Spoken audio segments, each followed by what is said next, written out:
Sehr geehrte Damen und Herren, liebe Leute, herzlich willkommen im Salon der Rosa-Luxemburg-Stiftung. Ich begrüße euch namens der Rosa-Luxemburg-Stiftung. Mein Name ist Fritz Burschel. Ich bin hier im Hause zuständig für das Thema Neonazismus und Strukturen und Ideologien der Ungleichwertigkeit. Und die Rosa-Luxemburg-Stiftung ist aber nicht die einzige Veranstalterin, sondern...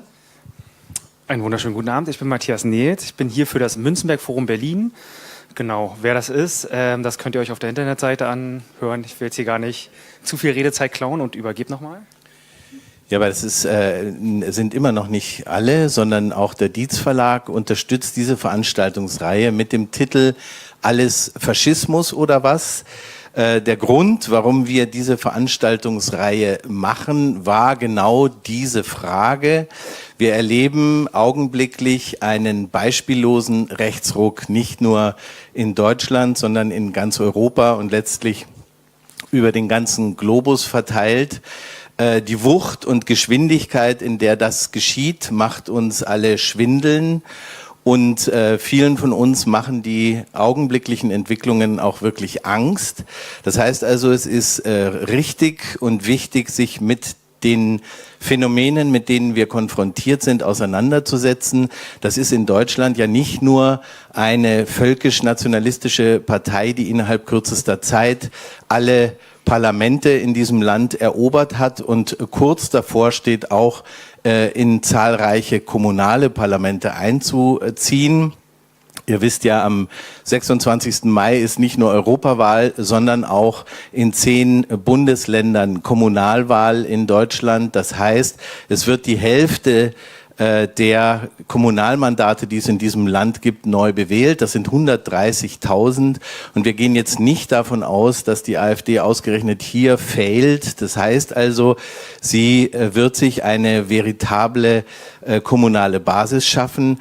Aber nicht die AfD alleine ist das Phänomen, mit dem wir zumindest in Deutschland konfrontiert sind, sondern ein Zusammengehen mit etwas sehr Breitem, was manchmal ausschaut wie Faschismus, manchmal aber auch nicht. Da geht es um die neue Rechte, Intellektuelle, da geht es um organisierte Neonazis, gewaltbereite und rechtsterroristische Neonazis, die finden auf der Straße zusammen, die finden zum Teil auch in den Thinktanks zusammen, die in den Parlamenten entstanden sind, dort wo es AfD-Fraktionen gibt. Mit der Mitarbeiterinnenschaft dieser Fraktionen sind das in jedem Bundesland ein Thinktank und im Bundestag, so könnte man sagen, bei 93 AfD-Abgeordneten, die jeweils 3 bis 4 Mitarbeiterinnen und Mitarbeiter haben, ist das ein 500-Personen-Think-Tank, der die Stimmung und die politische Situation in diesem Land erheblich verschlechtert hat. Beschrieben wird das Ganze auch von rechts als Kulturkampf von rechts. Es ist die Rede vom Vorbürgerkrieg, in dem wir uns befinden, bevor diese Kräfte im Land die Macht übernehmen, sich bewaffnen, die Rebellion losbrechen wird von rechts. Und wir haben uns, also es gab sehr viele Anfragen auch, ist das jetzt eigentlich Faschismus? Kann man das als Faschismus bezeichnen? Ich persönlich bin da relativ salopp, muss ich sagen. Mir fällt auch bei Viktor Orban oder bei Salvini in Italien, dem Innenminister, kaum eine andere Vokabel ein. Bin heute aber schon von einem unserer Gäste belehrt worden, dass man es sich so einfach nicht machen kann. Es geht also heute Abend darum, zu fragen, inwieweit sind historische Erklärungen für den Faschismus auf die heutige Zeit übertragbar? Welche Faschismustheorien, welche Faschismuskonzepte stimmen mit Dingen, die wir heute sehen, überein und inwieweit tun sie das nicht? Und hilft uns das überhaupt was, wenn wir uns auf Begriffe geeinigt haben? Hilft uns das in der Diskussion und auch im Kampf gegen rechts, im antifaschistischen Kampf in irgendeiner Art weiter? Genau darum soll es heute gehen. Ich will nicht viel unserer Moderatorin Annika Taschke vorwegnehmen in der Vorstellung unserer beiden Podiumsgäste, möchte aber sagen, dass Roger Griffin, dass es eine große Ehre ist, dass er hierher gekommen ist. Er hat für meine persönliche antifaschistische Prägung eine große Rolle gespielt, obwohl er sich selbst nicht als Marxisten sieht. Er ist einer der wichtigen Theoretiker, Forscher zum Faschismus. Er hat sehr viel dazu publiziert und aus diesen Quellen haben sehr viele von uns, denke ich, Honig gesaugt, um zu verstehen, mit was für einem Phänomen wir es da zu tun haben. Und ich freue mich natürlich auch, dass Volkmar Wölk, ein Stammgast hier im Hause, da ist, einer der besten Kenner der europäischen Neuen Rechten, der deutschen Neuen Rechten, der französischen Neuen Rechten, der, denke ich, eine hervorragende Ergänzung zu den Ausführungen von Roger Griffin sein wird. Ich freue mich sehr, dass die beiden hier sind und heiße euch auch herzlich willkommen und übergebe das Mikro meiner, Technics, oh je, ja, immer vergesse ich das. Du hast nicht nur die Technics vergessen, sondern auch, dass es sich um eine dreiteilige Veranstaltungsreihe handelt. Wir hatten letzte Woche mit Bonapartismus Reloaded den ersten Part. Für alle, die ihn verpasst haben, der ist noch ansehbar auf den Facebook-Seiten unter anderem der Rosa-Luxemburg-Stiftung und des Münzenberg-Forums. Genau, wäre jetzt eigentlich schon fast so eine Techniküberleitung. Erst aber nochmal, wir haben in der kommenden Woche noch eine Veranstaltung zu Europa und die Rechte, sozusagen kurz vor der EU-Wahl. Genau, dort haben wir mit Jan Rettich einen, würde ich sagen, sehr guten Kenner der Rechten auf europäischer Ebene, der uns einen analytischen Blick geben wird. Und mit Carina Buck, einer Autorin, die sich ebenfalls in diesem Bereich bewegt, ebenfalls eine sehr gute Kennerin, die uns dann sagen wird, wie man sozusagen aus der Misere herauskommt, wie sozusagen alles besser werden könnte. Genau, jetzt zu den Technics. Ich duze euch einfach mal. Ihr seht, wir haben hier 3 Kameras aufgebaut und mindestens einen Fotografen. Wir haben das Ganze so gemacht, damit das auch datenschutzgrundverordnungskonform ist, werden die Kameras nur das Podium filmen. Das heißt sozusagen das Publikum wird nicht gefilmt. Wir werden später eine Fragerunde haben. Auch da werdet ihr nicht gefilmt. Ihr könnt also frei sprechen. Es wird dann ein Mikrofon geben, das hier rumwandert. Sollte euch das zu viel sein, weil eure Stimme dann per Livestream übertragen wird, könnt ihr die Fragen auch gerne an mich oder die Kolleginnen am Tresen sozusagen dort überreichen und dann werden sie vorgelesen. Genau, auch bei unserem Fotografen ist es zumindest so, dass er keine Porträtaufnahmen von euch machen wird. Genau, jetzt sind wir aber nicht die Einzigen, die eine Kamera haben. Das hat ja hier fast jeder in der Tasche. Von daher sozusagen mein Appell auch an euch, die Persönlichkeitsrechte, die digitalen Persönlichkeitsrechte des Publikums zu respektieren. Ja, und nochmal der Hinweis, Roger Griffin wird seinen Input auf Englisch halten. Wer also Übersetzung haben möchte, da hinten am Tresen gibt es Kopfhörer. Wir haben 2 Simultanübersetzerinnen hier. Vielen Dank, dass ihr da seid. Bitte seid so frei, es wäre jetzt die Gelegenheit, sich so einen Kopfhörer noch zu holen. Und das war's, ne? Dann übergeben wir ans Podium. Danke euch. Danke Fritz. Danke Matthias. Ich muss jetzt auch gar nicht mehr viel sagen. Ich bin Annika Taschke, ich bin die Moderatorin des heutigen Abends. Bin hier in der Rosa-Luxemburg-Stiftung Referentin für Zeitgeschichte und biografisch-historisches Lernen und begrüße euch und Sie alle ganz herzlich hier in dem Raum und natürlich auch diejenigen, die den Livestream tatsächlich live mitgucken. Herzlich willkommen vor dem Bildschirm. Und ganz, ganz herzlich willkommen an die beiden Referenten, die gerade neben mir sitzen. Ich begrüße ganz herzlich heute Abend Roger Griffin. Der Name ist jetzt schon mehrmals gefallen. Schön, dass du da bist. Schön, dass du den Weg hierher geschafft hast und es tatsächlich keine Probleme gab, im Gegensatz zu Volkmar. Herzlich willkommen.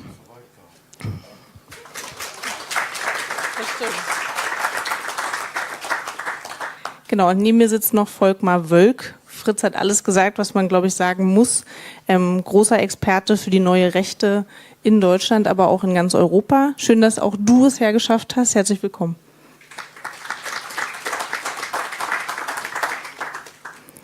Fritz hat einige Andeutungen gemacht. Ich glaube, uns ist die Brisanz dieses Themas bewusst. Ich glaube, es gibt einen Grund, warum wir hier heute sitzen und warum vor allen Dingen ihr so zahlreich hier erschienen seid.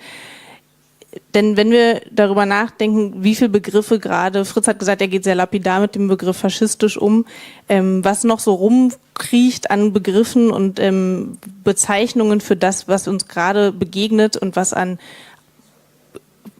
Parteien, an Bewegungen, an sozialen Bewegungen und Phänomenen in Europa präsent ist, gibt es die unterschiedlichsten Begrifflichkeiten, sei es Rechtsradikalismus.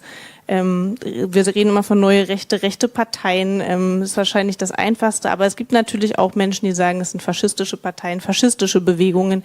Wir reden von rechten Terrorserien wie dem NSU oder man kann natürlich auch gerade heute und gerade jetzt auch nochmal daran erinnern, an das Attentat in Christchurch in Neuseeland. Es gibt diese Phänomene und was diese Veranstaltungsreihe versucht, ist natürlich zu klären, auch mit dem heutigen Abend, auch mit unserem Referenten Roger Griffin.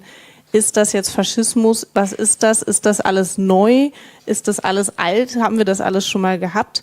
Und deswegen freue ich mich, dass du jetzt da bist und uns einen kurzen Input gibt und Volkmar dann im Anschluss das Ganze ergänzt und weiterführt und kommentiert. Du hast das Wort. Danke. Good evening. First of all, I would like to thank Fritz Burschel for giving me a little Urlaub from Brexit. 2 days of freedom. On the way here, I saw a plakat and it said, für eine fossilfreie Welt. Well, I'm a sort of academic fossil, I'm afraid. I'm very old. I came here to Berlin in 1967 as a Englischlehrer in einer Realschule in Kreuzberg, Gustav Stresemann Realschule, and I had a terrible year in Berlin. I was poor, I was cold, and I was not a political animal. And now I look back and I think, if only I had understood what was happening in Berlin and in the youth movement and in Prague, etc. But growing up in England makes you very apolitical. That means not political. And I just did not understand my world at all.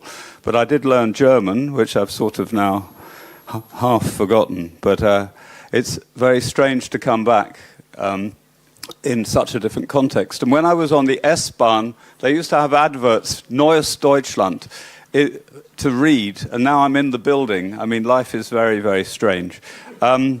So I'd like to explain that I've put this on PowerPoint with lots of words. I'm not going to read these words. The PowerPoint will be available on the website of the Rosa Luxemburg Institute, and if you're at all interested or pedantic or bored or existential crisis, you can look again at what I've said. I was given the title Alter Wein in neuen Schläuchen. I've created an Anhang to that, oder im Faschismus nichts Neues. I think this is an important question because in the British media, as in the media all over the world, I think there is a terrible confusion between different rights. There are many types of right. We had a very, very bad pornographic novel in England called 50 Shades of Grey, yeah?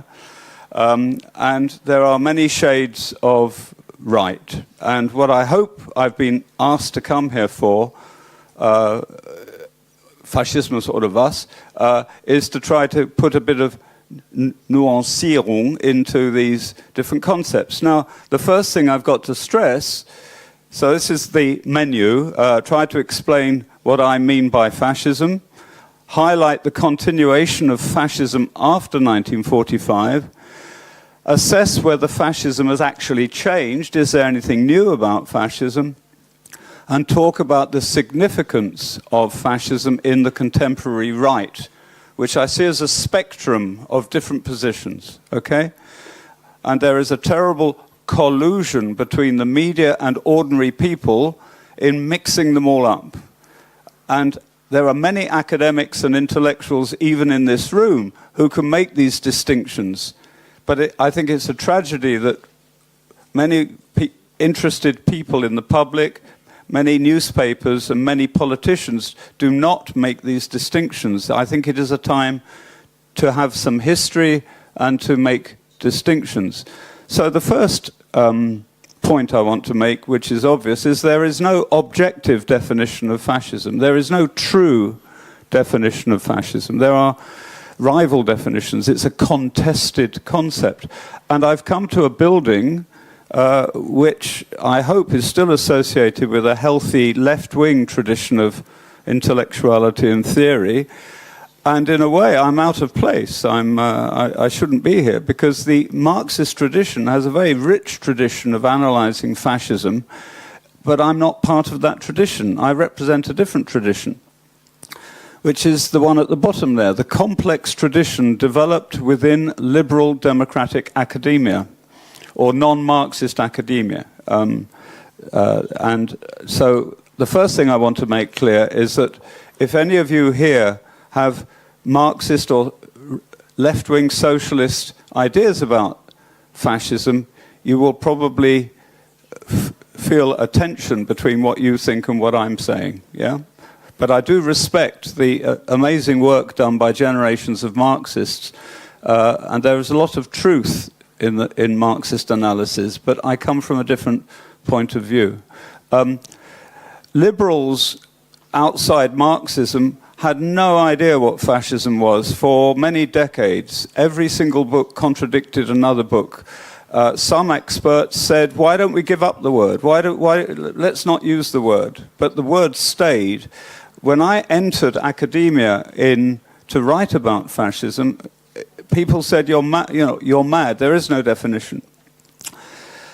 But I had a rather strange background. I did French and German at university. I married an Italian, and being a pedant, I learnt to read these languages, and I started reading fascists. And I found it really interesting, because I had to teach a course based on experts on fascism who contradicted each other, but nobody seemed to have read the fascists. If you read a fascist, they knew what fascism was, and fascists knew that Franco wasn't a fascist, for example. And they knew that the Iron Guard was fascist, but Antonescu wasn't, and they could make distinctions. Podolsky was not a fascist.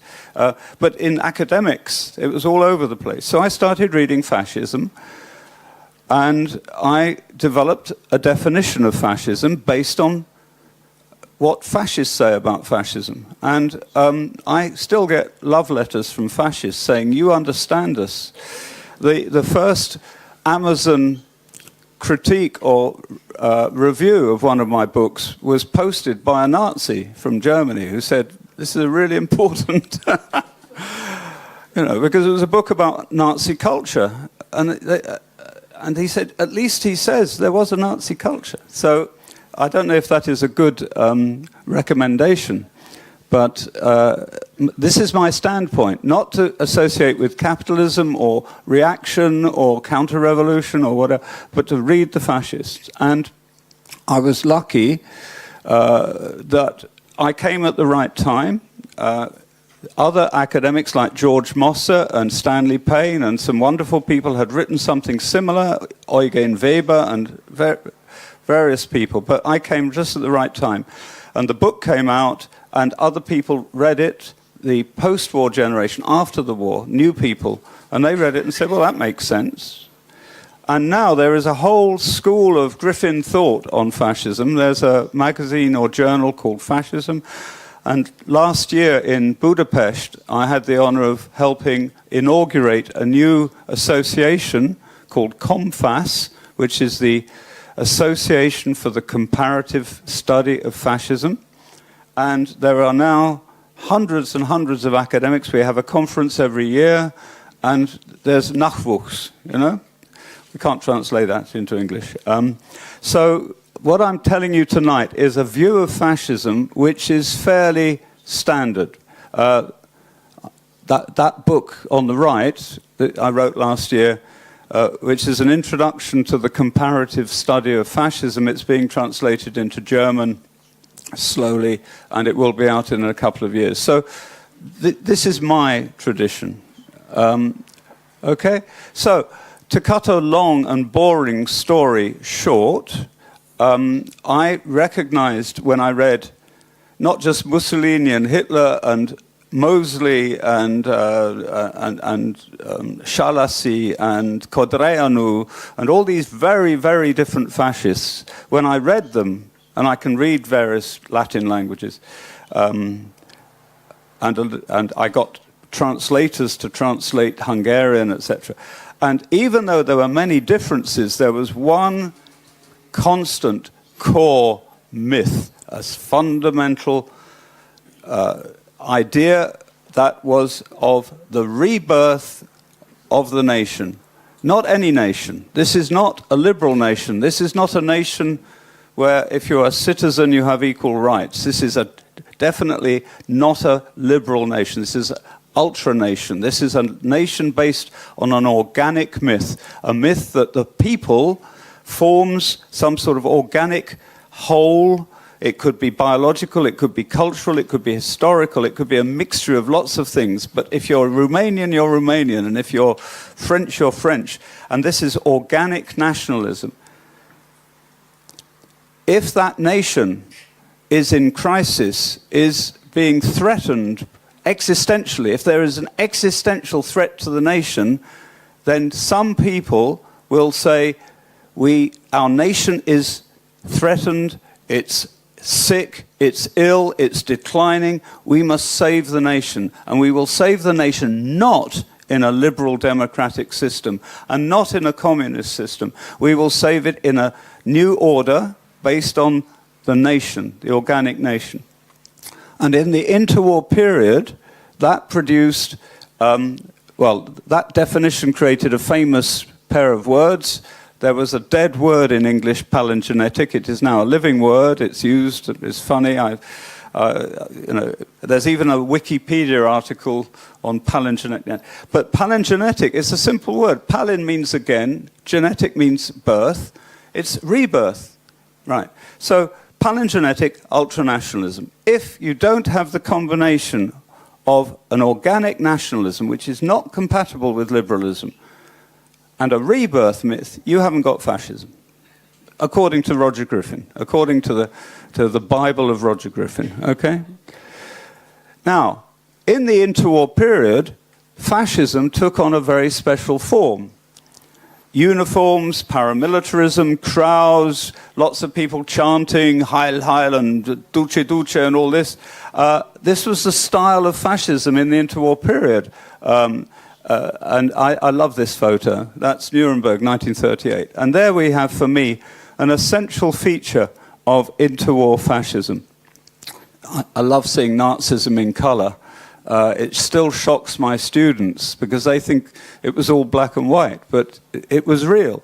And you've got Litfaßsäulen, and you've got the swastika, and you've got crowds, and you have the Fackel, and you have this sense of drama and spectacle, and it's not appealing to reason, it's appealing to emotions, to drama, and to a sense of Wiedergeburt. In fact, there is a wonderful little film made by the Nazis of a Hakenkreuz, a Sonnenrad, which is made up of Fackel being held by thousands of people, and they have formed a Sonnenrad, a circular one, and it turns, dreht sich It's fantastic. You could never do that in England. I mean, pathetic. Can you imagine the Brexiteers forming, hoffnungslos, So, for me, fascism is revolutionary. Now, that's where some people would throw me out of the window. How can you have a non-Marxist revolution? Well, one of the things which I hope annoys some people sitting here is that I believe that there were two potential revolutions in the interwar period. There was the Marxist revolution, and I see fascism not just counter-revolution, an alternative revolution to Marxism based on the nation, based on race, based on power, based on this sense of crowd that you only get in England when we nearly get through to the final of the World Cup. For 3 weeks last year, we had the delusion that we could play football, and I saw the character of my people, my Volksgenossen, sort of change, and people were happy, and people smiled at each other, and the sun shone. You know, there was the thing under the Nazis called Hitlerwetter, that people believed that when Hitler talked, the light shone out of his nose. The light shone from above, and there was this sort of miraculous thing going on. So this is the spirit of interwar fascism. That is the form it took. And all the real fascists in Brazil, in Chile, in Sweden, in Norway, they tried to imitate this. This is what fascism was. If you look at Quisling in Norway, if you look at Mussert in Holland, they're all trying to do badly what Hitler and Mussolini were doing. I think the impression left by the interwar fascism was so strong that people still think that that is what fascism really is. But I'm saying no, we don't look at the outer style, we look at the myth. We look at what do they want? Do they want a new type of nation? Do they want a neue Ordnung? Do they want some sort of rebirth? Do they want to get rid of all the enemies to the nation? And if you look at the myth, fascism continues after 1945. It continues in a marginalized way. Why? In the interwar period, there was a definite crisis of civilization. There was, the First World War was a catastrophe. There had been the Russian Revolution. Economies were in a mess. But much more importantly, millions of ordinary Europeans felt that liberal, democratic, humanistic Aufklärung civilization was finished. Its time had ended. I mean, in Germany you have Spengler and you have also... This is the end. So people were looking for a new phase, a new cycle, a new era. And that is what fascism offered. In the post-war period, liberal democracy worked again in the West. And in the East, you had communism, which stopped closed the space for fascism. So fascism is basically marginalized. Not only that, fascism was now associated with Nazism, with concentration camps, with extermination camps, with the most terrible Gräueltaten. So fascism cannot use the old language or the uniforms. I mean, they are verpönt. I mean, you can't, they have no attraction. They have no traction. So fascism has to change. And there are various ways. I must drink. Are we okay? Are people following? Yeah? I actually see fascism fragmenting after 1945 and taking various forms, various experiments to keep the fascist myth alive. All intelligent fascists, and some fascists are intelligent. Never underestimate the right. There is no natural correlation between truth, humanism, and intelligence. You can be a very stupid humanist and you can be a very intelligent Nazi. But there were various attempts among fascists who realized the world had changed. You could no longer just put on a Nazi uniform and hold a meeting. There were attempts like the NPD to have a democratic party, but without the paramilitarism. The Movimento Sociale Italiano, they couldn't have violence in the streets, so they tried to have fascist parties without the paramilitarism and pretend to be democratic. Or you could have attempts to create a fascist international, sort of undercover plot against civilization. That didn't work either. One of the most successful things that happened was that Nazism went global. Nazism started off as German fascism, but after 1945, it became the movement of white racist supremacy all over the world. You can be an Australian Nazi, you can be a Norwegian Nazi. Nazism doesn't mean Germany now, it means white race. Is that still a nation? Yes.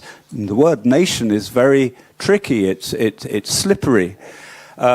If we talk about the Red Indian or Aborigine nation, it comes from Latin, to be born. They are all part of the same ethnicity, not necessarily a Staatsnation.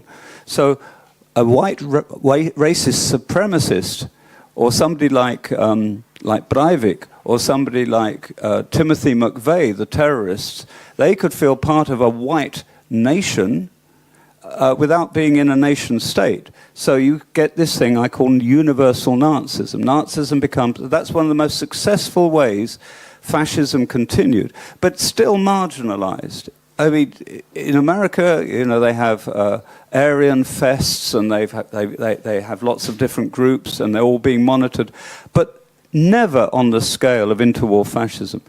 You even have a whole new genre of fascist culture, white noise. What a brilliant title, white noise. White noise is where you just hear shh, but it also means racist noise. You have very good examples of that in Germany. You even have Nazi ballads in Germany, in German Nazi circles. So they try culture, they try appealing to young people. You have Nazi punk, etc. And you have lots of little groups. They don't try to become a movement. They're called groupuscules. And all over the world, there are thousands now out there. If you go onto the web, you can. But it's insignificant. They're not going to change. They haven't got the collective power to change anything. Very intelligent Nazis tried another tactic. The big obstacle for a new Nazi era were the horrors of the Second World War. So why don't we try to deny those horrors? Why don't we say, well, actually, there wasn't really a Holocaust, and in any case, the Jews have exaggerated how many people died, and there have been and wars kill a lot of people, and the British invented the concentration camps in the Boer War, and you get somebody like David Irving in Britain, you have the Canadian Journal for Revisionist Studies. So you just try to normalize fascism and say it wasn't that bad, and so you get historical, and of course sometimes you get straight Holocaust denial. So again, a lot of energy goes into writing articles with footnotes, with the academic language. Looks very, very plausible. Now that might seem mad in 1950, but you wait till 2010, 2020, a young person reading that says, oh, it didn't happen. You know, they use the tools of real history to falsify history. And then the most clever of all, and I hope we have a discussion of this, in the 1960s, there were a group of French fascists. They'd been thrown out of Algeria. They realized that biological fascism was dead, so they did something très français. Ils ont réinventé le fascisme. They said, if you talk about race and biology and let's exterminate, this doesn't work anymore. We have to change our discours. We have to change our language. And they did it brilliantly. So instead of talking about race, you talk about difference. You say, each culture is different. Vive la différence. Let us all be different. And what is wrong with modern society is that people are mixing cultures, and we will all lose our cultural identity. So, La France pour les Français, Germany for the Germans, Norwegians for the Norway for the Syrians, Afghans for but don't bring them here. Not for us, for them. If they come here, they'll lose their culture. And we will undergo a white genocide, genocide. We will die out as Germans. We will die out as French. Now that is brilliant. What is this? Nouvelle droite? Is it fascist? Is it not fascist? How brilliant. But what you do is you legitimize racism. It's called differentialist racism. You legitimize the old hatreds by talking about love. It's the liberals who are racist because they want to destroy race. Because if we accept a multicultural society, we are destroying cultural difference. If we destroy cultural difference, it's because we hate race. We hate foreigners. It's completely perverse. Then, of course, we have, thanks to the web, we have cyber-fascism all over the place. If you want political pornography, you could spend the rest of your life reading fascist websites, so it goes on and on. And most spectacular of all, terrorist fascism. I mean, really spectacular events. We had one in Christchurch 2 weeks ago. If you've seen the manifesto of Tarrant, who carried out that attack on the mosques in New Zealand, and he streamed it live. That's really clever, quite difficult to do. The manifesto has on the front the black sun.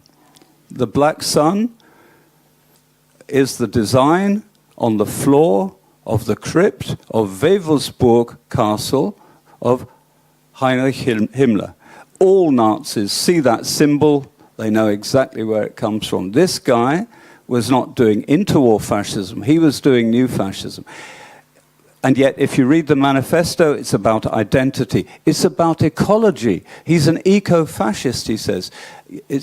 Also, he's so clever that he interviews himself in the manifesto in case he's killed. So he says, are you, were you? and he pretends he's a journalist interviewing himself. Absolutely brilliant. Where did he get the tactics from? From jihadists. So this is fascism adapting itself, taking on new forms in order to survive. But if you add it all up, it has done nothing collectively, despite all the websites and all the terrorist attacks and all the little groupuscules and all the international networks. It's horrible, it's terribly dangerous to individuals, but if you look at it in terms of structures, has post-war fascism threatened the structures, the basic structures of liberal democracy? Well, I would say, in terms of threat to Western liberal democracy, no. It has been basically a failure, though I would make some exception to the New Right and to terrorism, and I'll say why. Well, terrorism we don't need to talk about, but the New Right has done something really dramatic. It created the language of identity. It created the language of populist language about cultural difference, cultural identity. And that language is now adopted not by fascist right, but by right-wing populists, radical right-wing populists. It's underneath Trumpism, it's underneath Brexit, it's everywhere, talking about identity. It's the most clever thing. I'm not saying it wouldn't have happened, but the New Right was very important. You have the Nuova Destra in Italy, you have Alexander Dugin in Russia, you have examples all over Europe. So the language of identity politics is not fascist in itself. You have to say, what do these people want? So, has there been a post-war fascism? Yes. Fascism has attempted to adapt like an animal or like a virus. It's adapting to a new habitat. It has succeeded in forming itself into new types of organization, and some people would say the New Right is different from interwar fascism because it's no longer violent. If you look at Alain de Benoit, he doesn't talk about war or violence, but if you implemented the New Right idea of society, if you preserved cultural difference, if you take Berlin and you got all waschechte Berliner together in a community and got rid of, you would have ethnic cleansing, you would have concentration camps, you would have blood, you would have death. If you implemented the New Right as a vision of society, there's the violence. You turn it into policy. You turn it into actual practical politics. The violence is postponed. The first idea is to take over the hegemony of ideas in the West, to change the hegemony of ideas. And do you know what Alain de Benoit called this tactic? He said, Gramscisme de droite, right-wing Gramscism. You take Gramsci's idea of hegemony, but you win hegemony not for Marxism, but for the right-wing ideas about culture, society, and race. So I think that is dangerous, but the main form that populism takes in the West is not fascist. If you look at the examples of right-wing populism in Europe, I mean, UKIP is very interesting. Farage is not a fascist. I mean, he's an idiot, but he's not a fascist. And he's not even radical right. He's raising a legitimate democratic issue. Does Britain want to be part of the EU? That's not a fascist question. But Tommy Robinson, who may take over the party, though he's got to go to jail again, he is genuinely radical right. He's a member of Pegida. He launched the English Defence League. He's anti-Islam. He's radical right. Is he a fascist? I don't think he's a fascist. But he's really dangerous. So the thing about populism is that it straddles, in English, it straddles legitimate democratic issues and illegitimate, illiberal. You make the distinction in the Verfassungsschutz between radikal and extrem. Radikal is okay. Extreme is not okay. So most of these populist parties have a radical wing and an extreme wing. I see that in the AfD. I think you've got some genuine Nazis in the AfD. You've got a lot of illiberal AfD, but very confusingly, you've also got legitimate democratic questions about absorbing so many refugees into German society. You can't call it all fascist. You have to make distinctions. There's a legal distinction as well. It's not illegal or fascist to say, should we have more refugees in Germany? It depends what your agenda is. It depends where you was hinaus wollen. Yeah? So, nearly over.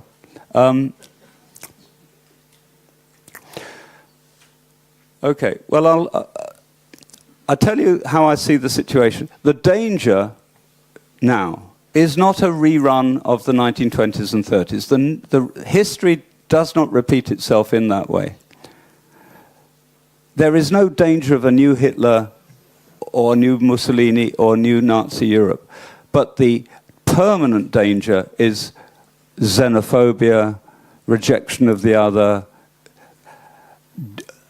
demonizing difference, creating a mental distinction between true human beings and less human beings, subtly creating a distinction between humanity and the others. And that tendency has always existed in human society. And what is happening, I see in Europe today, is fascism as one part of a general tendency to reject liberal, humanistic, socialist values. It's happening all over the world. There's a retrenchment. That means of coming back into your core identity. If you think of Islamism, the radical, political, violent form of Islam. Islam is not a religion of jihadism. Jihadism is, if you like, it's a product of the identity crisis of Islam. If you go to India, there's Hindutva. Hindus are saying you cannot be, not all Hindus, Hindutva Hindus, the BJP, are saying you cannot be Indian if you're not Hindu. Yeah? You've got Bolsonaro now in Brazil saying there is no ecological crisis, we'll knock down the Amazon rainforest, and who has recently called the native inhabitants of the Amazonian rainforest animals. Yeah? So this new phase which has come up really since the major financial crisis of 2008, there's so much insecurity in the world now. Demographic explosion, ecological crisis, failing economies, growing inequality, refugee crisis, a sense that the world is slipping out of control. There are two reactions for that. One is to open the heart, become more compassionate, become more loving. You don't have to be a Marxist for that or a Christian or anything. You just have to be a bloody human being. Yeah? So one reaction is to open the heart. But the other reaction is to close the heart and start making distinctions between us and them. Now, there are signs of hope. I mean, I presume that everybody sitting here is part of the hope. There are people who hate the rise of populism, whether it's right-wing populism or radical right-wing populism, or don't forget there is left-wing populism as well, by the way. And as for fascism, obviously, especially in this country, I mean, you probably have an allergy to that. So there are still humanists left, there are liberals left. But the two major crises, the crisis of the environment and the crisis of demography, this could create a very fractured world, a world torn between those who want to create a whole humanity and those who want to prioritize the Germans, the Poles, the Austrians, whatever. And I think this really, I cannot really see how I cannot predict the future. I would like to live longer to see what happens, because things can change very quickly. I'm nearly there. So, is humanism and humanity shrinking like nature is shrinking? So, this is a lost humanist socialist on an ice floe. Or could there be an incredible Umschwung, an incredible sort of Rückkehr, where suddenly the crisis gets so deep? I mean, in Britain now, we've welcomed this wonderful Swedish girl who's telling us about the need for the older generation to realize that we are killing the planet. And there's suddenly a massive movement within English young people now. They're going on strike from school. They're telling their parents, I mean, an older generation might have said, what were you doing in the war? New generation in England are saying, how have you let the world get to this point? How have you allowed the planet to get into this terrible state? There could be a groundswell, a sudden explosion of what I call eco-humanism or global humanism to counteract all these terrible forces. But it's a very dangerous time we're going into. I would love to be an optimist. I am a father of a son who's going into medicine, who lives on his iPhone, who abandoned history immediately he could to do science, and I'm really glad he did. But he is instinctively globally humanistic, pro-ecology. He doesn't read newspapers, and he watches rubbish on iPhone. But his heart is in the right place. And I still have a hope that there are enough people out there that when it gets really dangerous to be alive, they react with their full humanity, because this is a sort of ideological and social civil war which is breaking out, a Bürgerkrieg, but not like the past. When we say fascism, don't think of Hitler. Think of people talking about the rebirth of their nation. Even Trump isn't a fascist. He wants to make America great, but he's not saying let's destroy the Constitution and I'll be a president forever. So let's be careful about our language. But in a way, the language is less important than the heart. And it's the heart that we have to transmit to our students and our children and the people who are different from us, so that everybody eventually feels welcome. And I'll finish with one reference. In the 2nd century AD, there was an Epicurean philosopher called Diogenes of Oinander. And in a place which is now Turkey, he had inscribed a very long statement about philosophy of being alive. And he said, at one point in Greek, that there are no foreigners on this planet because everybody has the same home, the earth. And it is when we finally realize that there are no foreigners, that we are all equally in what we say in English, the same ecological boat, that maybe there will be a new form of socialism, humanism, left-wing, right-wing, or whatever, and we can learn to live together. So that is the message from Brexit Britain, and I wish you all well. Thank you very much.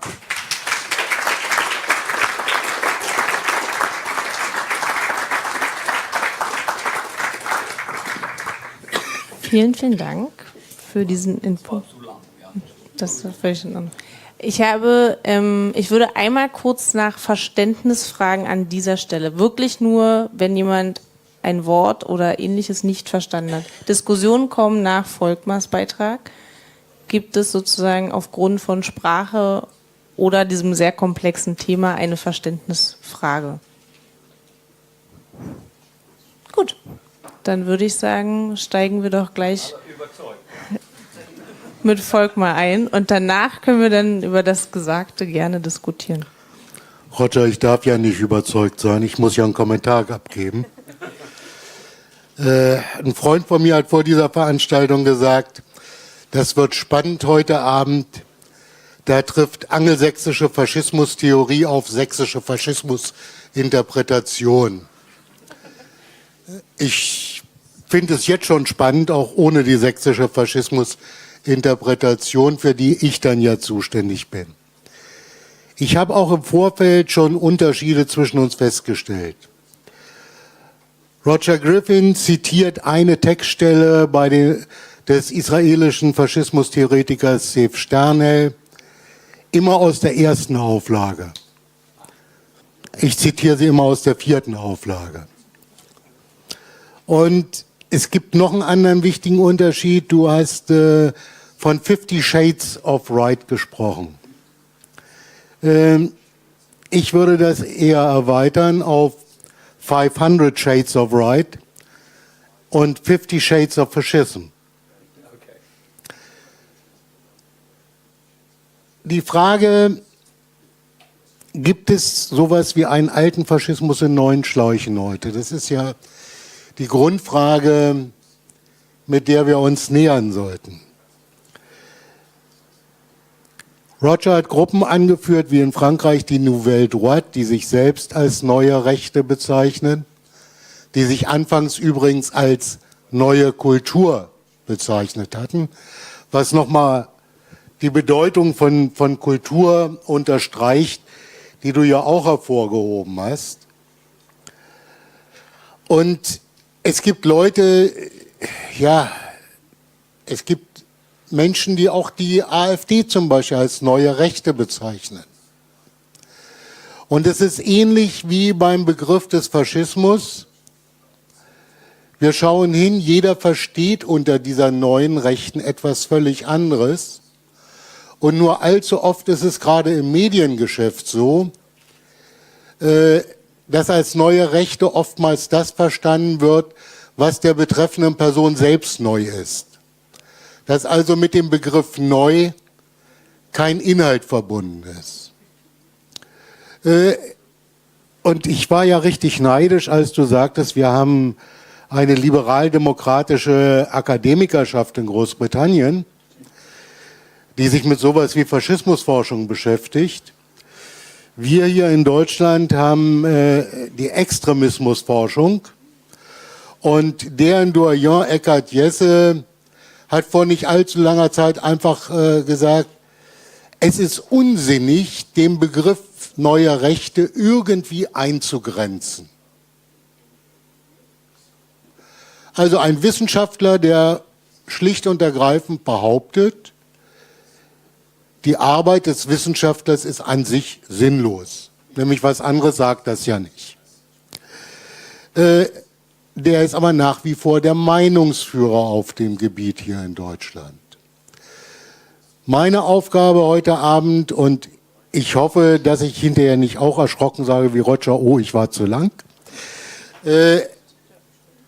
ist es, dass ein paar Anregungen jetzt für diese neue Rechte, die du auch angeführt hast, die Veränderungen und die Kontinuitäten aufzuzeigen. Ich fange zu ungefähr der Zeit an, als du hier Lehrer in Kreuzberg warst. Im Juli 68 schrieb da jemand, moderner Nationalismus, das heißt auch, und unabdingbar radikale Faschismuskritik. Das war in der NPD-nahen Studentenzeitung, Deutscher Studentenanzeiger. Und der es schrieb, war niemand anderes als Henning Eichberg, über Jahrzehnte der wichtigste deutsche Theoretiker der Neuen Rechten. Nach dem Satz könnte man sich eigentlich sagen, ja, ist doch prima. Wir müssen uns damit nicht weiter beschäftigen. Die fordern ja selbst eine schärfste und radikale Distanzierung vom Faschismus. Aber wenn wir hinschauen, was er dann tatsächlich gemeint hatte damit, dann war es eine Distanzierung vom NS-Regime. Nicht von faschistischer Ideologie, sondern von der Praxis eines zur Macht gekommenen Faschismus. Ist natürlich ein erheblicher Unterschied. Zeigt für mich ganz schön, dass man bereit ist, in Krisensituationen des eigenen Lagers den NS, die Nazis zu opfern, um den Faschismus zu retten. Roger hat das mal in einem Aufsatz über die Gründungsphase der Nouvelle Droite mit dem halben Sprichwort plus ça change umschrieben. Je mehr sich etwas ändert. Im Französischen geht dieses Sprichwort weiter, plus c'est la même chose. Je mehr sich etwas verändert, desto mehr bleibt es im Grunde das Gleiche. Die Veränderungen finden also nur statt, um den Wesenskern zu erhalten. Für mich ist ganz wichtig, im Unterschied zur vorherrschenden deutschen Faschismusforschung, sowas wie vergleichende Faschismusforschung gibt es hierzulande ja leider kaum, darauf zu verweisen, dass deutsche Faschismusforschung einen grundsätzlichen Fehler gemacht hat und immer noch macht, nämlich sie nimmt als das Rollenmodell, was Faschismus ist, die Nazis an der Macht. Dass Faschismus an die Macht kam, war aber ohnehin eine Ausnahmeerscheinung. Und ich kann eine politische Bewegung, eine politische Ideologie nicht über die Ausnahme bestimmen, sondern über die Regel. Wenn ich also erkennen will, was Faschismus war und möglicherweise auch heute noch ist, dann muss ich den Faschismus in seiner Bewegungsphase betrachten. Und dann sehe ich in der Tat eine ganze Menge Ähnlichkeiten in den diversen europäischen Ländern. Ich kann als den Kern, jetzt wie Roger es macht, ein Wiedergeburtsnationalismus sehen. Ich will gar nicht abstreiten, dass das eine wichtige Rolle spielt. Ich bin also aber eher geneigt, Zef Sternhell zu folgen und vor allen Dingen im Faschismus den Versuch der Schaffung einer Antimoderne. Und zwar Anti im Sinne einer alternativen Moderne. Gegen Rationalismus, Aufklärung, Liberalismus und natürlich auch gegen den Marxismus übrigens. Gerichtete Bewegung zu sehen, die Antworten auf eine manifeste Krise liefern soll. Faschismus ist immer die Antwort auf eine Krise der Gesellschaft. Und deshalb bleibt der Kern dann auch bei dieser neuen Rechten erhalten. Und damit komme ich jetzt tatsächlich schon zum Schluss.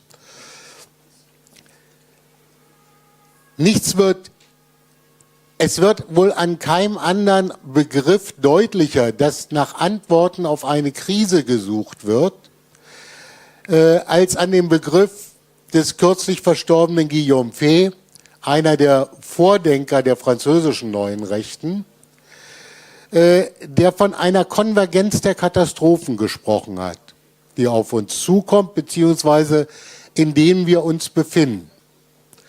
Fay stellte diese These Ende des vergangenen Jahrtausends auf und sagte diese Konvergenz der Katastrophen für die Jahre zwischen 2010 und 2030 voraus.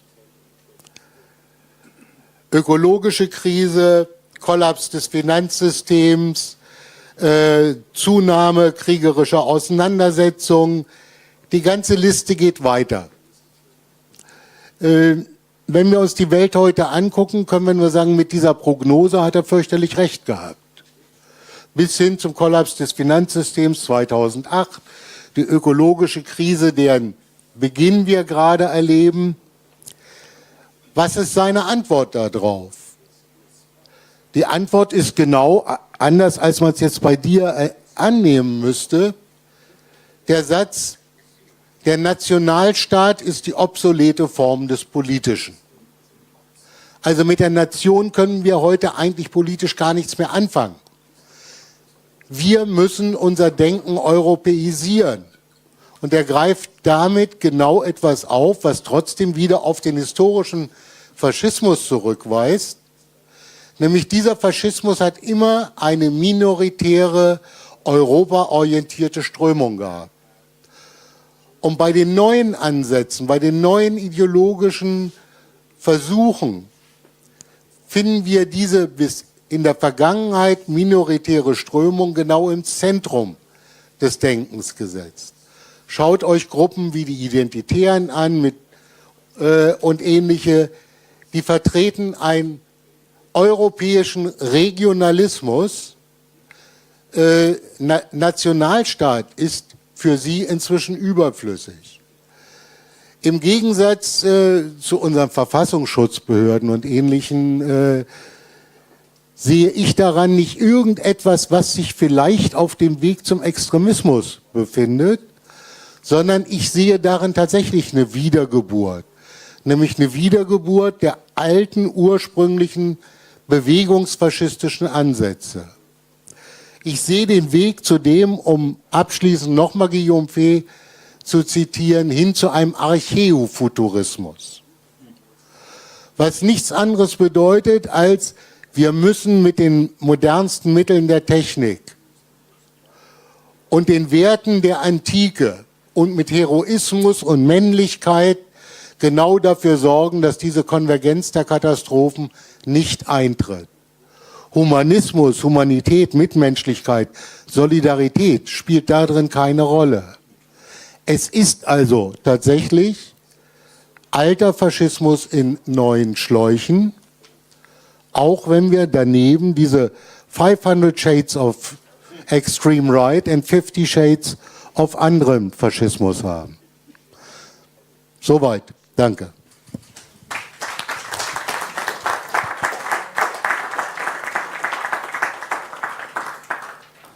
Vielen Dank, Roger und Volkmar. Wir würden jetzt, wenn es Fragen gibt und Diskussionen, in die Diskussion einsteigen. Dafür geht ein Mikrofon da drüben hin. Genau, also gibt es jetzt bereits die ersten Fragen? Einmal dort bitte an Fritz. Ja, ich habe eine Frage an Roger, insofern als diese Rebirth-Theorie habe ich den Eindruck, ich sehe die jetzt auch. Also zumindest in der Verbalisierung von dem großen Austausch, Volkstod, Bevölkerungsaustausch, was von den Rechten kommt, da steckt ja letzten Endes drin, wir müssen uns bewaffnen, wir müssen uns dagegen wehren, dass unser Volk ausgetauscht wird. Und das hat ja irgendwo auch eine Wiedergeburtsidee, ne? Die Wiedergeburt des großen Deutschland oder weiß der Henker was.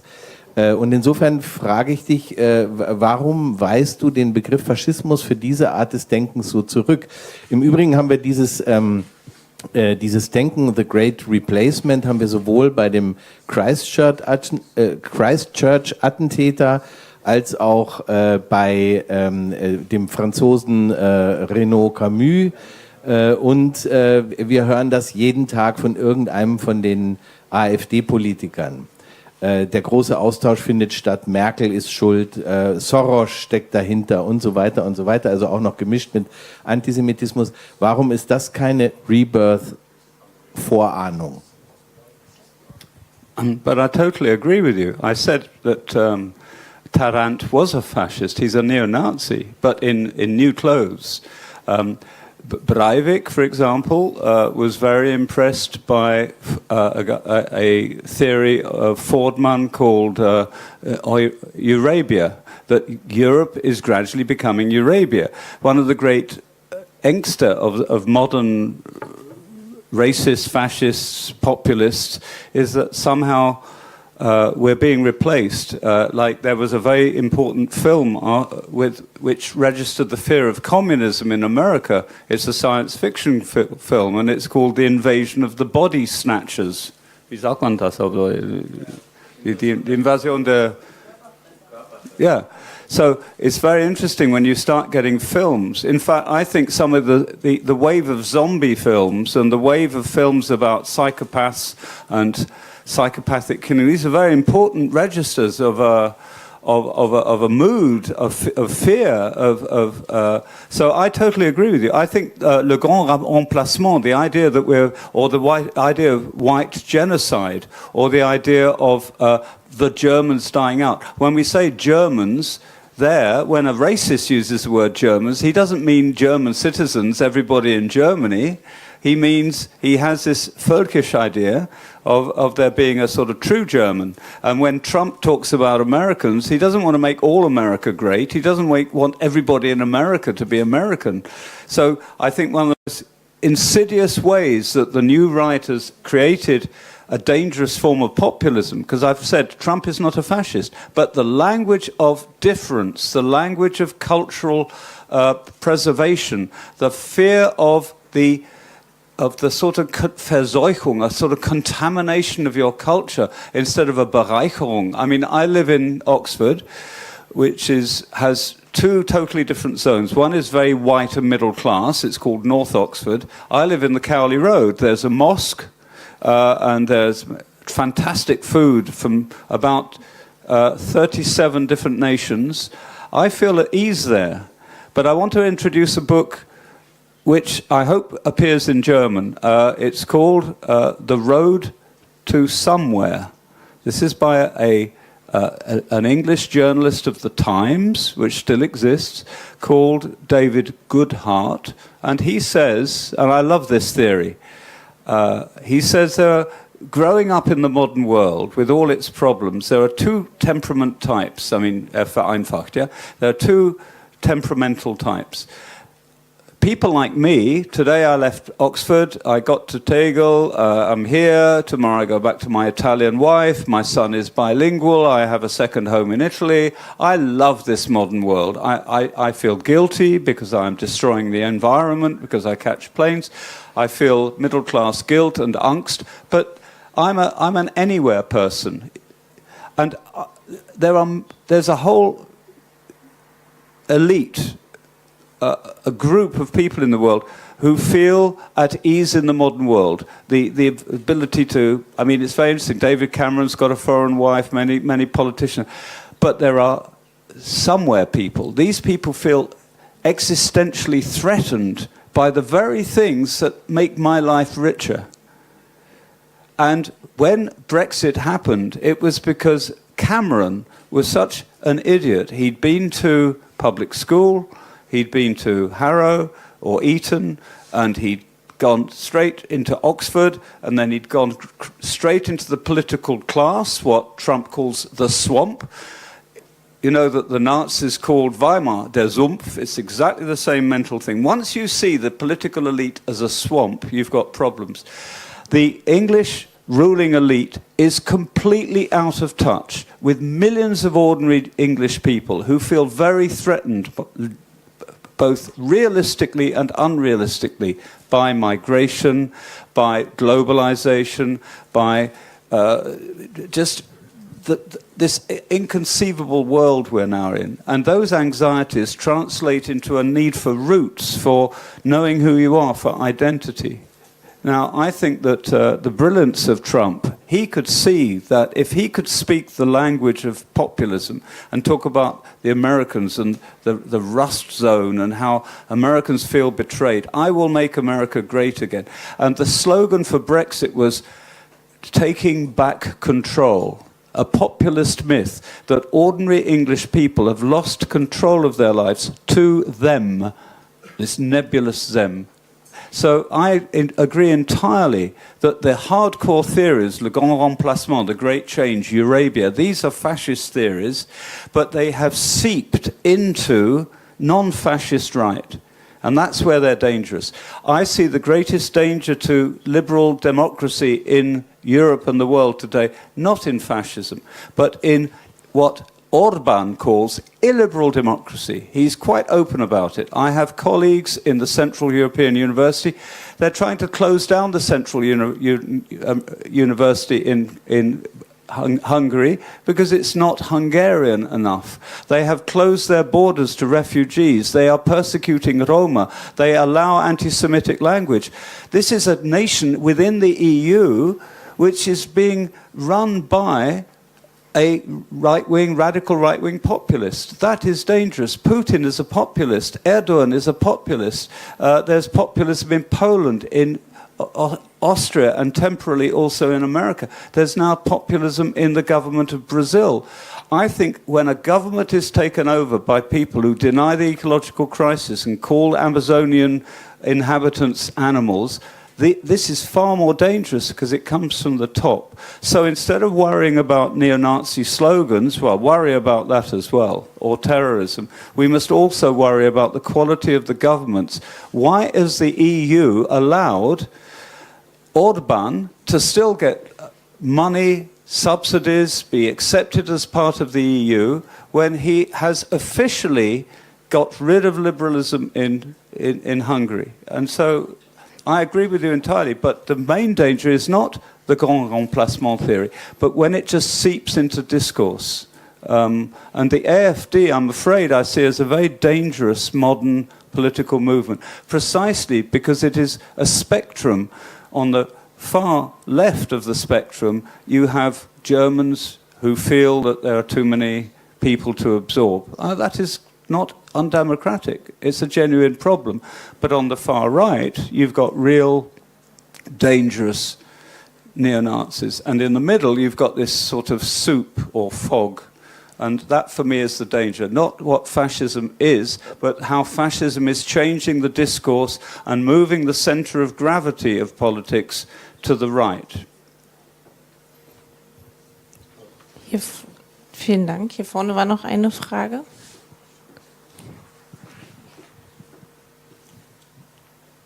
Dankeschön. Ich habe dem mit großem Interesse zugehört und finde dieses Bild so herrlich, weil es vielleicht unsere Lage ein wenig charakterisiert. Für mich ist immer die Frage interessant, gibt es Interessen, die diesen Faschismus wollen? Oder entsteht er zufällig, ungewollt, wie eine Krebskrankheit am Körper eines Volkes oder der Welt?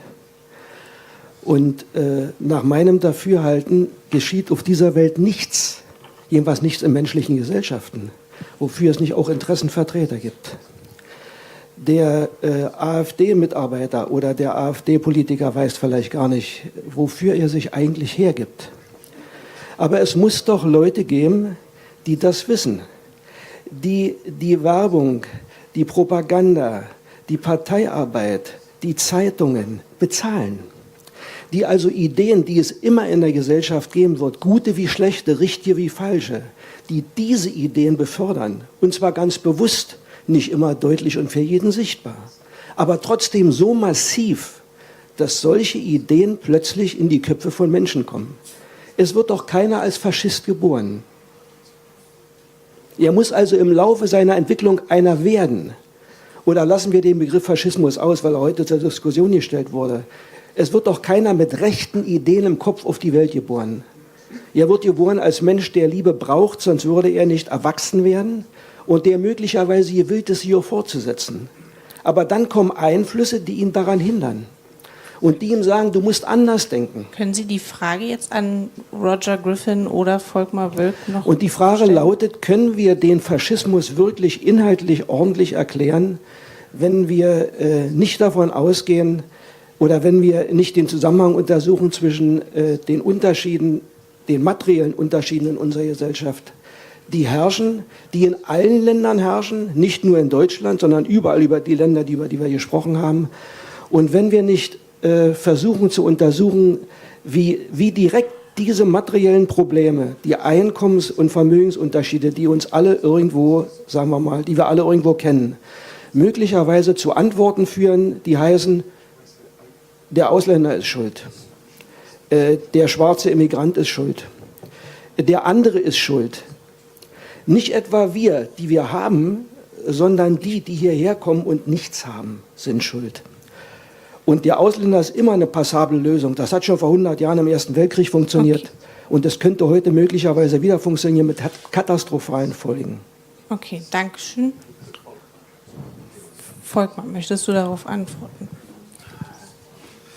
Ja, das mit dem Ausländer klappt natürlich immer. Also hier vorne sitzt dann auch, um in die Zeit, die Sie gerade erwähnt haben, zurückzugehen, der Händler Griffin aus dem perfiden Albion und der heldenhafte Deutsche. Ne? Also das war eins der ersten Bücher zu dem Thema überhaupt. 1915, Händler und Helden, Werner Sombart. Damit sind wir in der Ecke. Was für Interessen standen dahinter? Natürlich war es in dem Fall klar ausmachbar Kriegspropaganda.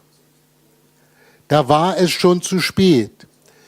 Die Frage, gibt es Kräfte, die den Faschismus wollen, die hinter dem Faschismus stehen, ist eine Grundfrage, die eigentlich in jeder solchen Veranstaltung auftaucht. Ist auch klar, weil wer ist das, der das will? Ich will es nicht, Sie wollen es nicht, mein Nachbar will es nicht. Und der rassistische Hetzer von 2 Häusern weiter sagt auch, ich bin kein Faschist, ich will das auch nicht. Ich will nur keine Ausländer hier haben. Ja, wer ist es nun und wer steht dahinter? Also meine Antwort darauf ist, es gibt auf jeden Fall Leute und Kräfte, die ein Interesse an einer illiberalen Demokratie haben. Das kann ich gut auch mit Kapitalinteressen und so weiter und so fort in Verbindung bringen. Und diese Kräfte sind auch bereit und willig, mit faschistischen Kräften zumindest zeitweise zu paktieren. Aber die würden nie diese faschistischen Kräfte alleine fördern und in den Vordergrund bringen. Faschismus hat es auch nicht nötig, dass jemand ihn sozusagen erfindet, weil er ein Interesse daran hat. Ich habe vorhin gesagt, Faschismus ist die Antwort auf eine Krise und beziehungsweise auf Krisen. Also gehe ich jetzt mal wirklich in die Anfangsphase, in die allererste Anfangsphase des Faschismus zurück, um zu gucken, wie ist er denn damals entstanden? Weil historische Vergleiche sind eigentlich nie sinnlos. Faschismus ist, wie ich ihn verstehe, entstanden im Jahre 1911 in Frankreich. Ein Denkzirkel zuerst, der Cercle Proudhon, benannt nach dem anarchistischen Theoretiker Proudhon. Angeregt worden war er von der damals größten und wichtigsten nationalistischen und antidemokratischen Organisation, der Action Française. Die hatten gesehen, wir wollen diese nationale Wiedergeburt, aber wir schaffen das auf den normalen Wegen nicht. Wir haben zwar Zulauf, aber der Nationalismus allein, der kann es nicht bringen, wenn wir denn zulassen, dass ein Drittel der Nation, nämlich die Arbeiterklasse, aus dieser Nation ausgegrenzt, nämlich sozial ausgegrenzt wird. Und die trafen sich in dieser Organisation mit den führenden Intellektuellen der Gewerkschaft CGT. Gaben eine gemeinsame Zeitung heraus, entwickelten gemeinsam eine Ideologie. Da war auch eine Krise. Die sahen, wir haben zwar eine starke Gewerkschaft und es gibt sowas wie Sozialreform und es gibt sogar Leute, die unsere Interessen vertreten im Parlament. Ja, aber diese verdammte Arbeiterklasse macht nicht das, wozu sie da ist, nämlich die Revolution zu machen.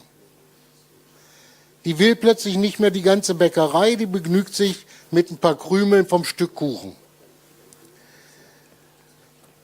Was macht ein Revolutionär, dem sein revolutionäres Subjekt abhanden gekommen ist? Er sucht sich ein neues. Und im Laufe von ein paar Jahren Diskussionsprozess mit diesen Antidemokraten, Antirationalisten, Antimaterialisten wurde die Nation als neues revolutionäres Subjekt entdeckt. Es entstand ein revolutionärer Nationalismus, der zutiefst antibürgerlich war.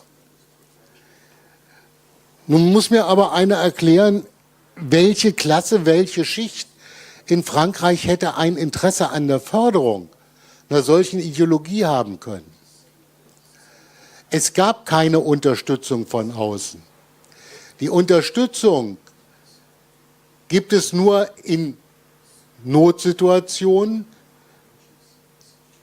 die Der Regelfall beim historischen Faschismus war immer der, dass er unterdrückt wurde, verboten wurde, von der Macht ferngehalten wurde und dass die Kräfte, die ein Interesse daran hätten haben können, dass liberale Demokratie abgeschafft wird, immer zuerst lieber nach anderen Möglichkeiten der Ausschaltung ihres direkten politischen Gegners gesucht haben.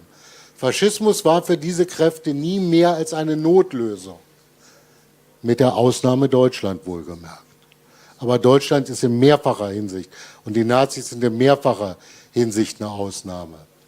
Ich sehe, um es auf heute zu übertragen, eine Menge Interessen, auch von Wirtschaftsverbänden, zum Beispiel an der Unterstützung der AfD.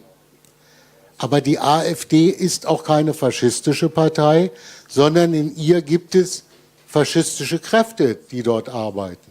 Es ist eine antimoderne, es ist eine antidemokratische Partei. Ich habe große Bauchschmerzen bei dem Wort populistisch. Für mich ist es ein unbrauchbarer Begriff. Es ist sicherlich eine Partei der extremen Rechten, aber es ist eben keine faschistische Partei. Deshalb ist diese Unterstützung aus Wirtschaftskreisen eigentlich auch fast normal. Wäre sie eine rein faschistische Partei, wäre schon längst versucht worden, sie auszuschalten. Danke. Es gab noch mehrere Wortmeldungen ganz da hinten, würde ich gerne nehmen. Genau, und dann hier vorne.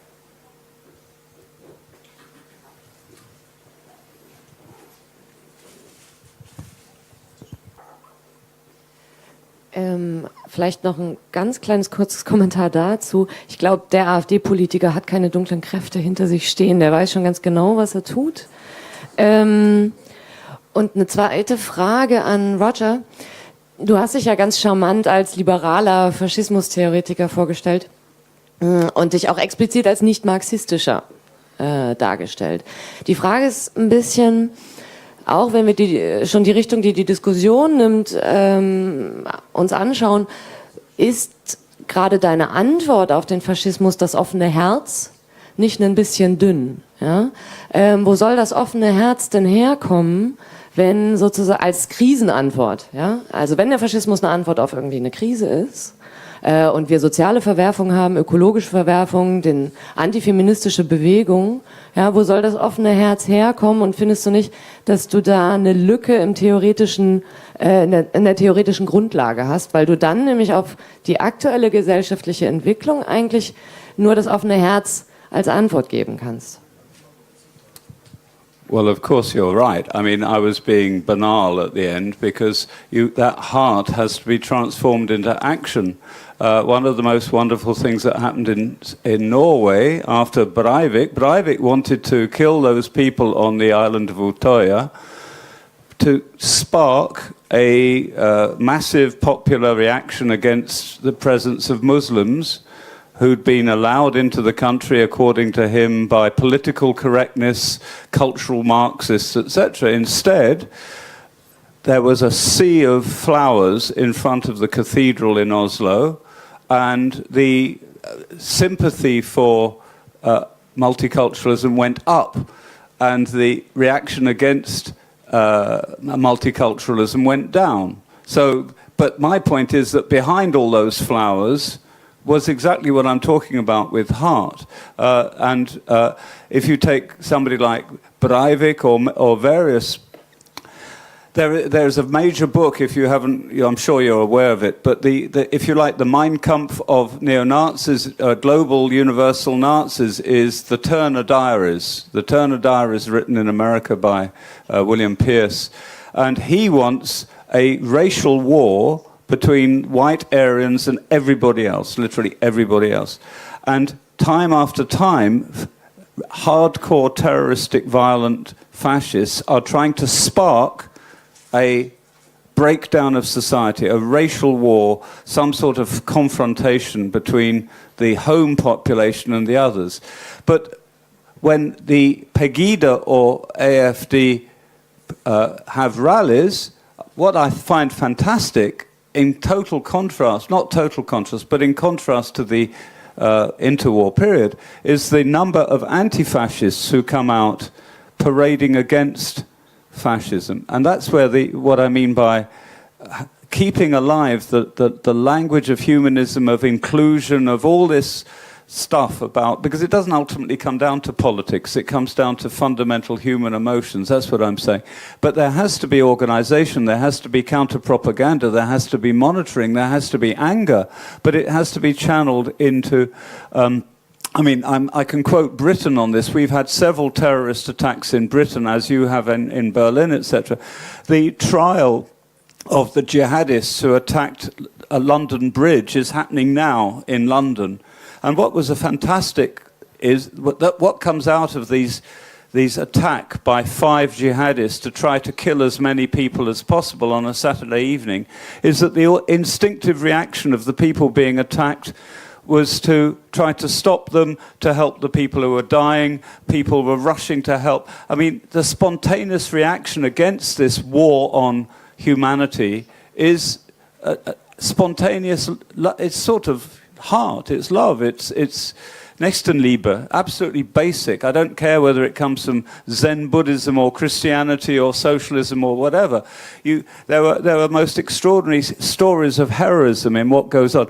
During the horrifying bombing of Syrians by Assad, the white helmets were going in, staying in the war zone and going in after every raid to save as many lives as possible without pay, without proper hospitals. This is what I'm talking. I don't care whether they're Muslims or from another planet, but I'm trying to move the dialogue beyond political affiliation, yeah? And I'm trying to say that when I talked about hope, that for all the nastiness in the world and for all the danger happening to the environment and all the terrible perspectives, I'm really still hoping, it won't be in my lifetime, that there is a pushback, we call it in English. There will be a real reaction, which will be different in each country and each community and each society, but there could still be time for a global awakening, which won't be total, but it will be a organized or semi-organized pushback against the forces of inhumanity. I don't just see it as fascism versus anti-fascism, I see it as the forces of the closing of the heart against the forces of opening the heart. Maybe that's because my wife teaches yoga and I'm still an old hippie and I lived through the 60s and I got high on Bob Dylan and Rolling Stones. But I still, in the 1990s, I went to raves and I see a good rave as a sort of Gemeinschaft, but instead of a Gemeinschaft that creates a demonized other like Jews or Muslims, is that when you're really at a good rave, it doesn't matter what age you are and what race you are and what color you are, you're full of drug-induced love. But the spirit is fantastic. I'm really saying that there are 2 types of community. It's called an integrationist community and an identitarian community. With an identitarian community like the Nazi Volksgemeinschaft, you only exist because the other is gemeinschaftsunfähig and asozial and they're out there. But there is a fantastic capacity within human beings to create a community which has no other. It's a community which is totally inclusive. And all over, I mean, I am schizoid as I experience the last phases of my life, because if I'm in a bad mood, I see all this darkness and hatred and fear. But there are countless examples of the opposite. And I think I see a sort of, it's called Manichaeanism. It's the war between good and evil. And I see there's a real struggle emerging, and it's different in each country. It's different in each society. But I think that the new generation, which is very unpolitical, depoliticized, de-ideologized, but if I can judge from my own son, who knows nothing about history, but he's got a fantastic heart, and he's going into medicine, and the way he reacts to children and the environment, etc., is absolutely fantastic. He hasn't learnt it. But to come back to your question, I think fascists, yes, I think fascists can be born. There are remarkable psychological studies that show that people within the same family, in very similar socioeconomic backgrounds, some become absolutely wonderful humanistic human beings, and some become real bastards. And there is a sort of Neigung in personality which then gets fed by ideology. And I think behind your question there was also, it reminded me of the Hartfield Fotomontage, der Sinn des Hitlergrußes, or hinter ihm stehen Millionen, that there are nebulous interests. Well, you may be right, but I think the main driver of fascism is not big business or capitalism, and I think the main driver of the new populism, and I use the word because it's being used, I don't like the word, there's left-wing populism, democratic populism, right-wing populism, radical right-wing populism and fascism. That's my taxonomy. But I think the main driver of populism, right-wing populism, is a sort of psychological insecurity, a sort of fear of otherness. And I don't think it's necessarily being fed by anybody. I think it is one of the instincts of human beings, I'm afraid. And I came from a very racist family who really did believe that the English were like a superior race, democratic, good colonizers, they were nice, they kept helping Europe. I mean, it's all kvutch, you know, but I am familiar with everyday racism, everyday fear. And when my family, who lived in the countryside, went to London, I was driving the car and my aunt said, look at all these black people, look at the hatred in their eyes. And I mean, she was projecting onto others her own inner fears, and I think it's fear that drives it, not big business or Interesse. That's my theory. Vielen Dank. Wir haben noch 2 Fragen, die ich vorhin aufgenommen habe. Einmal der Herr mit den langen Haaren. Genau. Eine kurze Frage, bitte. Warum denn jetzt kurz? Ich habe für mich was sehr Wichtiges zu sagen, was mir hier fehlt in der Diskussion. Ich glaube, wir sehen auf den Faschismus ein bisschen zu kurz. Für mich, wir können nicht so an der Oberfläche bleiben. Eine Gesellschaft, die in Bewegung ist in Bewegung wegen ihrer Hierarchiefrage, wegen den sozialen Auseinandersetzungen und Kämpfen. Und der Faschismus spielt da schon eine Rolle, die sehr wichtig ist. Die geht weit hinaus über solche Fragen wie zum Beispiel Kulturidentität, sondern es geht darum, dass man diese Auseinandersetzung mit politischen Antworten dann steuert. Und im Sinne des Faschismus war es ja irgendwie doch immer die Richtung, Hierarchie soll bleiben, sich für die oben sind, eher besser noch verschärfen. Gewalt soll dazu der Diener sein, und zwar die offene Gewalt. Und alle anderen Sprüche des Faschismus waren ja Makulatur in den Mündern. Die wurden dann bei wirklichen wichtigen Entscheidungen zur Makulatur. Zum Beispiel die Fragen der Enteignung des Kapitals und so. Ist ja dann nicht gelaufen, wird auch nicht laufen. Und ich finde deswegen, wir müssen Faschismus viel mehr von dieser Seite der Gewalt und sozialen Hierarchie betrachten.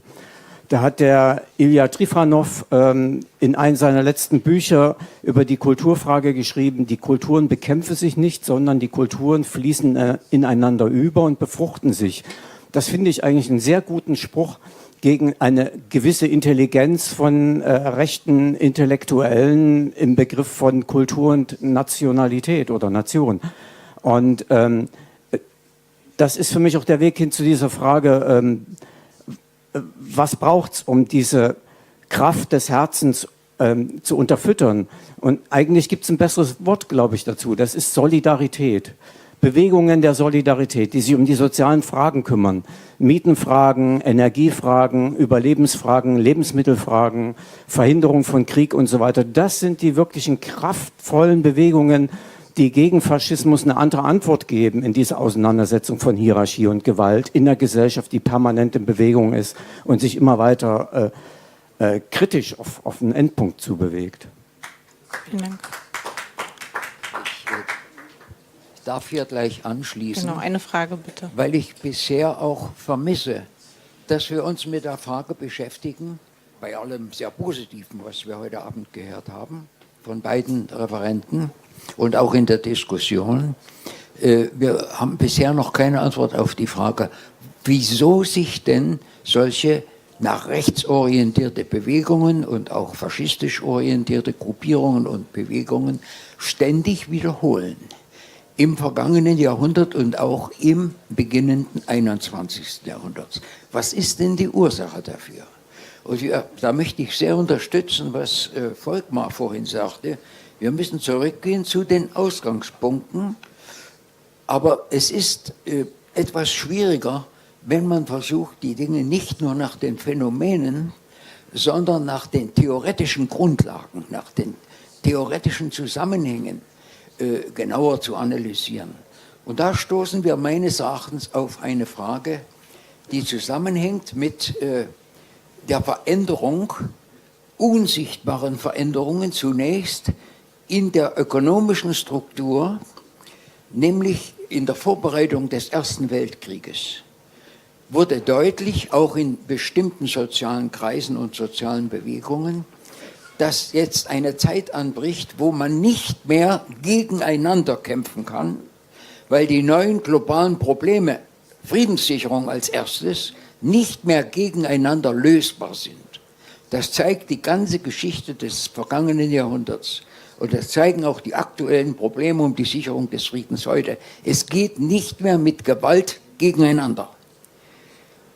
Und daher kommt meine Frage, ob wir nicht etwas weiterkommen in theoretischer Hinsicht auch, wenn man diesen Übergang um 1900 zu Finanzoligarchie und letztes Stadium Kapitalismus und so weiter aufs Politische überträgt, dann stoßen wir nämlich auf die Tatsache, dass sich hier ein staatsmonopolistischer Kapitalismus entwickelt und dass dieser Staatsmonopolismus dann später auch übergreift auf die Sowjetunion, auf das heutige China. Das sind nicht kapitalistische Strukturen, aber es sind in ihren politischen Strukturen genau staatsmonopolistische Entwicklungen, die sich da vollzogen haben. Darf ich Ihre Frage an einen der beiden Referenten? Die Frage ist beide, müssen wir auf ein Wort noch dazu. Und zwar wegen Marx. Das wird ein langes Wort. Darf ich die Frage vielleicht trotzdem weitergeben? Wir haben noch 10 Minuten. Ja, gut. Und ich würde gerne. Es wird nicht lang, aber geben Sie erstmal die Frage weiter. Genau. Ich möchte nur, dass noch mehrere Leute in dem Raum drankommen, wenn Sie das Marx, möchten. Ganz kurz. Marx, ganz kurz. Marx hat eine Selbstkritik gemacht an seinem Kapital. 3 Jahre vor seinem Tode. Die wird generell unterschlagen, weil er nämlich dort einen Begriff genauer untersucht. Ich stimme sehr zu, dass wir mit Begriffen sehr viel zu tun haben, weil ja von der rechten Flanke und von anderen immer versucht wird, andere Inhalte in Begriffe hineinzubringen und sozusagen ihre Politik und ihre Vorhaben vorwärts zu bringen. Das ist völlig richtig gesagt worden. Marx, 3 Jahre vor seinem Tode, macht eine Selbstkritik an seinem Hauptwerk, und zwar an der theoretischen Einleitung im Band 1. Das wird bis heute nicht offiziell erwähnt, auch nicht hier in der Rosa-Luxemburg-Stiftung. Ich habe mehrfach mich schon hierher gewandt. Worum geht es? Marx analysiert...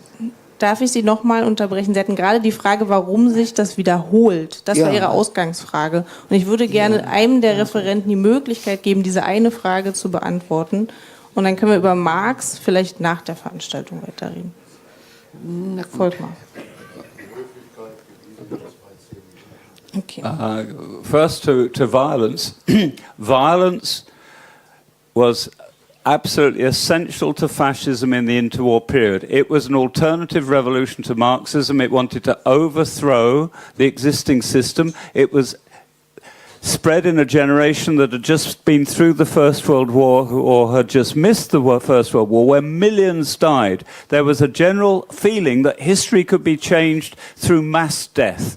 My point today was that after 1945, there are not enough fascists to have a revolution and big movements. So some fascists continue with violence, the terrorists, but these intellectual fascists say, we've got to find another method, and they try cultural hegemony. As I told you, if you try to put the new right theory of society into practice, into policy, into action, it would kill millions of people. But it's postponed violence. They'd love real violence, a lot of them, but they can't do it now because you can't. I mean, there were 500,000 members of the SA in 1934. Well, you can't have 500,000 members of a paramilitary organization in modern Europe because liberal democracy has hegemony. So I agree with you, but it's been qualified by post-war experience. Incidentally, I forgot to mention Croatia. If you want to look at some raw fascism, look at what happened with Ustasha. As for your point, I think it is a great relief to me, eine große Erleichterung für mich, that I actually hear a Marxist counter me with a Marxist analysis of the preconditions of interwar fascism. I think you are half right, you know? That sounds very condescending, von oben herab or whatever. But it is absolutely essential to the preconditions for the interwar violence, big things which were happening with finance and capital and things like that. But I don't think that explanation is adequate to explain all fascism in the interwar period. I think it is much less relevant now. I really do. I think that liberal academics have ignored the economic and social question, and Marxist academics and theoreticians have tended to ignore the psychological and social dynamics, and the revolutionary dynamic of fascism. But I'm very pleased that you have made your intervention, because I'm in Rosa Luxemburg House in Neues Deutschland, and it would be very disappointing for me if you've abandoned your Marxism. But I would say that there are new Marxists and new left-wingers out there who are developing very sophisticated theories of modern society, and I still think that actually we need a theoretically rationalized and informed counter-movement to populism, and it isn't there. You cannot fight identity politics with traditional conservative, liberal, neoliberal politics. I mean, the sort of Merkel politics or the Cameron politics or even the Kennedy politics. I don't think that traditional politics in Europe has any concept of what's actually happening to the world ecologically and demographically, and the extreme poverty. I've been to India, I've been to third world country.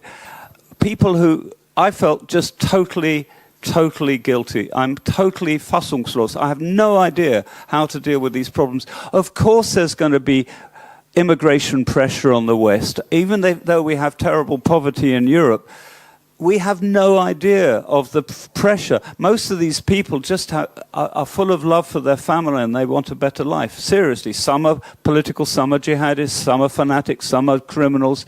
But we are witnessing a massive crisis of the whole of humanity. And what I loved about original Marxism was that it was a global humanistic creed. It was born of the Aufklärung, when the Aufklärung had been taken over by the bourgeoisie and turned into a liberal bourgeois travesty. It was a betrayal of the Enlightenment.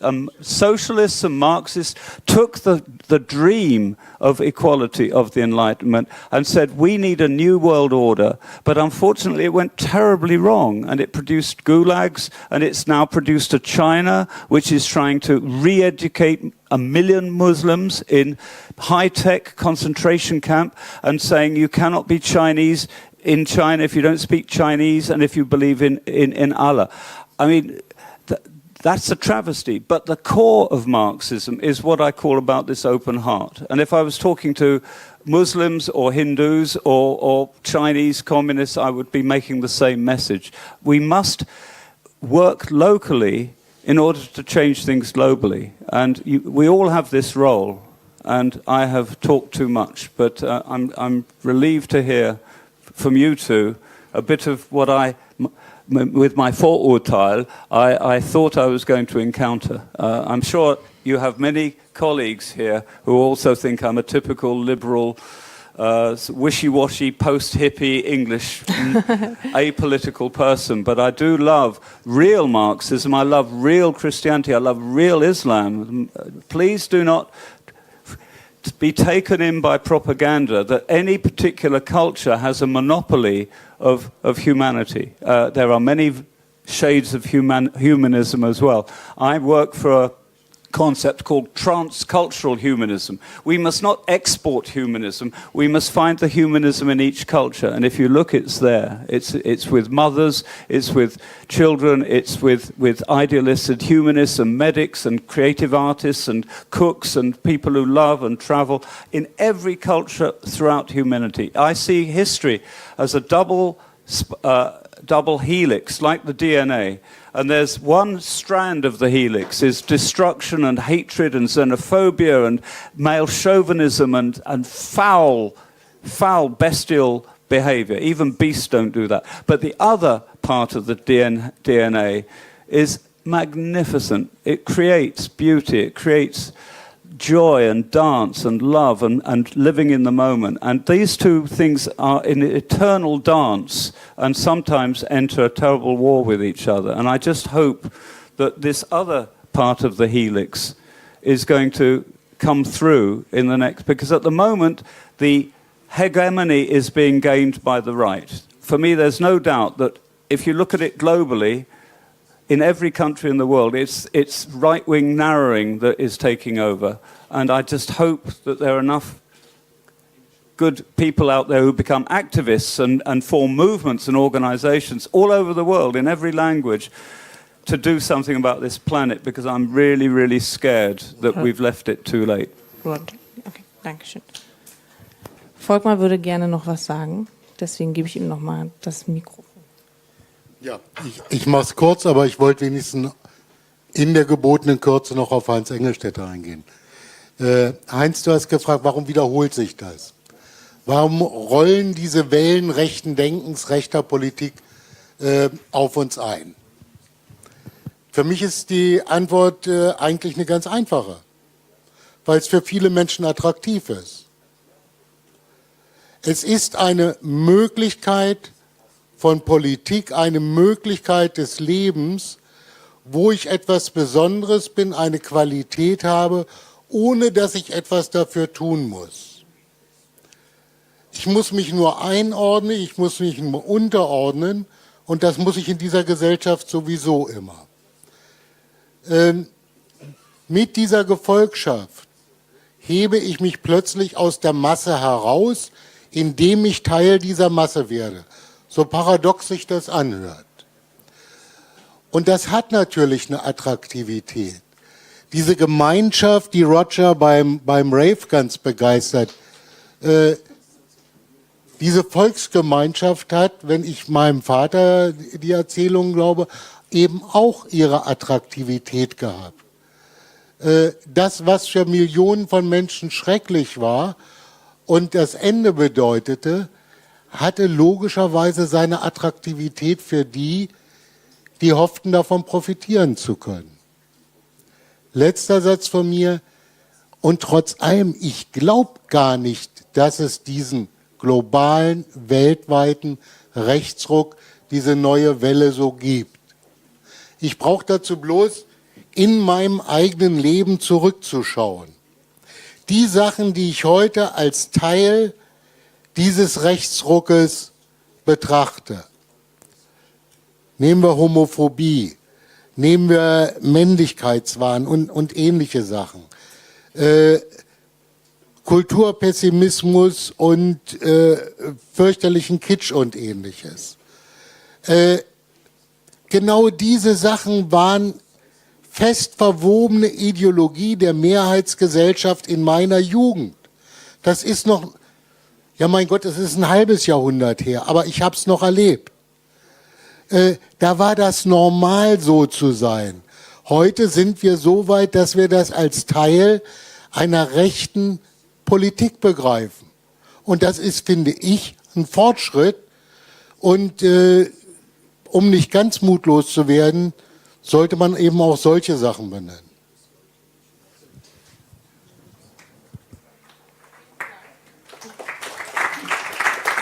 Ja. Vielen, vielen Dank. Ich würde das hier oben jetzt abschließen. Ich bedanke mich ganz, ganz recht herzlich bei den beiden Übersetzerinnen, die hier großartige Arbeit geleistet haben. Und natürlich auch bei der Technik und bei der großartigen Unterstützung, vor allen Dingen auch bei den beiden Veranstalterinnen Matthias und Fritz, die auch hier sind, dafür, dass sie überhaupt das hier alles auf die Beine gestellt haben. Und ganz, ganz herzlichen Dank an euch. Vielen, vielen Dank, Roger. Vielen, vielen Dank, Volkmar. Ich glaube, ihr beide redet heute auch noch eine Menge über das Thema. Wir sind auch noch da. Wenn also jetzt noch individuelle Fragen sind, können wir die, glaube ich, noch eine Sekunde lang klären. Ich danke Ihnen, liebes Publikum. Ich kann nur noch mal darauf hinweisen, nächste Woche Dienstag, selber Ort, selbe Uhrzeit. Diesmal geht es Europa und die Rechte, Gefahren und wie alles besser werden könnte, damit wir aus dieser Veranstaltungsreihe aktivistisch und positiv vielleicht hinausgehen können. Das wäre der Wunsch, glaube ich, der beiden Veranstalterinnen. Und ansonsten wünsche ich Ihnen, kommen Sie gut nach Hause, bleiben Sie widerstandsfähig und widerstandskräftig und kämpfen wir alle weiter. Und einen schönen Abend noch und vielen Dank nochmal ans Podium. Dankeschön.